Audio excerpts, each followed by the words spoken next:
আপনারা দেখছেন সংবাদ সারাদিন, আপনাদের সঙ্গে রয়েছে আমি অঙ্কুর। আজ একদিকে যেমন রাজ্যসভায় আলোচনা রয়েছে সংবিধানের ৭৫ বছর উপলক্ষে, অন্যদিকে লোকসভাতে এই সংক্রান্ত আলোচনা শেষ হয়েছে। লোকসভাতে তৃণমূল কংগ্রেসের পক্ষ থেকে সাংসদরা বিভিন্ন বিষয়ে সরব হয়েছেন এই শীতকালীন অধিবেশনে। রাজ্যসভায় আজকে সংবিধানের ৭৫তম বর্ষপূর্তি উপলক্ষে প্রাথমিক বক্তব্য রেখেছেন সরকার পক্ষের তরফ থেকে কেন্দ্রীয় অর্থমন্ত্রী নির্মলা সীতারামন। এবং আজকে সংবিধানের ৭৫তম বর্ষপূর্তি উপলক্ষে রাজ্যসভাতে যে আলোচনা, সে আলোচনায় কি বক্তব্য রেখেছেন সরকার পক্ষের তরফ থেকে নির্মলা সীতারামন জানবো, এবং বিরোধীদের বক্তব্য সম্পর্কেও জানবো। আমাদের সঙ্গে রয়েছেন আমাদের পলিটিক্যাল এডিটর আশিস চট্টোপাধ্যায়। আশিস দা, কি বললেন নির্মলা সীতারামন? দেখো, নির্মলা সীতারামন যে কথা বলেছেন তার একটা প্রেক্ষাপট আছে। 2024-এর লোকসভা নির্বাচনকে কেন্দ্র করে বা তার আগে থেকেই রাহুল গান্ধী এবং বিরোধী শক্তি এটা বলার চেষ্টা করে আসছে যে ভারতীয় সংবিধানের যে মূল চরিত্র, তার ধর্মনিরপেক্ষ গণতান্ত্রিক কাঠামো, তার যুক্তরাষ্ট্রীয় কাঠামো, এসবই বদলে ফেলবে বিজেপি। সেটাই তাদের এজেন্ডা, এবং সেই জন্য বিরোধীরা, বিশেষ করে রাহুল গান্ধী, সংবিধানের কপি নিয়ে প্রচার করেছেন। দীর্ঘ প্রচার তিনি করেছেন। তিনি ভারত জোড়ো যাত্রা করেছেন, তিনি ভারত জোড়ো ন্যায় যাত্রা করেছেন। সব মিলিয়ে প্রায় ৭,০০০ কিলোমিটার দেশের মধ্যে তিনি এই প্রচার করেছিলেন। একটাই তার মূল বক্তব্য ছিল, ভারতীয় সংবিধানের মূল চরিত্র বদলে দেবে। সেই অভিযোগকে খণ্ডন করতে রাজ্যসভায় নির্মলা সীতারামনকে নামালো বিজেপি। নির্মলা সীতারামন এই কথা বলে শুরু করেন যে ভারতের সংবিধান সময়ের পরীক্ষায় উত্তীর্ণ হয়েছে।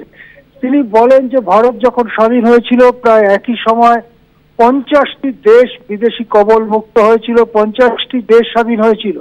তারা তাদের সংবিধান লিখেছিল, কিন্তু ওই ৫০টি দেশের মধ্যে প্রায় সবাই তাদের সংবিধান আমূল বদলে ফেলেছে। কেবলমাত্র ভারত তার সংবিধান রক্ষা করেছে। এর থেকেই বোঝা যায় যে ভারতের সংবিধান সময়ের পরীক্ষা উত্তীর্ণ হয়েছে। নির্মলা সীতারামনের এই বক্তব্যের রাজনৈতিক তাৎপর্য আছে, অর্থাৎ দেশবাসীর কাছে বিজেপি বার্তা দিতে চাইছে যে সংবিধান বদলে ফেলা সংক্রান্ত যে অভিযোগ বিজেপির ওপরে তোলা হচ্ছে, সেরকম কিছু বিজেপি ভাবছে না। বিজেপি এই সংবিধানকেই রেখে এগোতে চাইছে, এইরকম একটা বার্তা দিতে চাইছেন নির্মলা সীতারামন। এবং এটা অত্যন্ত গুরুত্বপূর্ণ এই কারণে যে সামনেই কতগুলো সংবিধান সংশোধনের ব্যাপার রয়েছে। একটি গুরুত্বপূর্ণ সংবিধান সংশোধনী আসতে চলেছে এক দেশ এক ভোট সংক্রান্ত বিলে। যদিও বিলটি পেশের সময় ঠিক নেই, আগে ঠিক হয়েছিল সোমবার পেশ করা হবে, এখন সেটা প্রত্যাহার করে নেওয়া হয়েছে। কিন্তু ওই বিল যদি পেশ হয় তাতে সংবিধান সংশোধনের প্রশ্ন আছে। সুতরাং বিজেপি এটা আশ্বস্ত করতে চাইছে দেশবাসীকে যে আমরা সংবিধানের মূল কাঠামো বদলাতে চাই না, সংবিধানের মূল মনোবস্তু বদলাতে চাই না।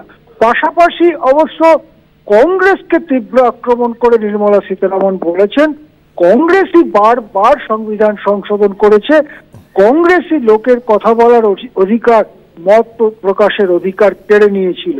এভাবে একদিকে যেমন বিজেপির নিজের কথাটা ঘুরিয়ে বলে দিলেন নির্মলা সীতারামন, অর্থাৎ তারা এই সংবিধানের সঙ্গেই থাকছেন, তেমনি কংগ্রেসের বিরুদ্ধে তীব্র আক্রমণ শানালেন নির্মলা সীতারামন। হ্যাঁ, ধন্যবাদ। আমাদের সঙ্গে ছিলেন আমাদের পলিটিক্যাল এডিটর আশিস চট্টোপাধ্যায়।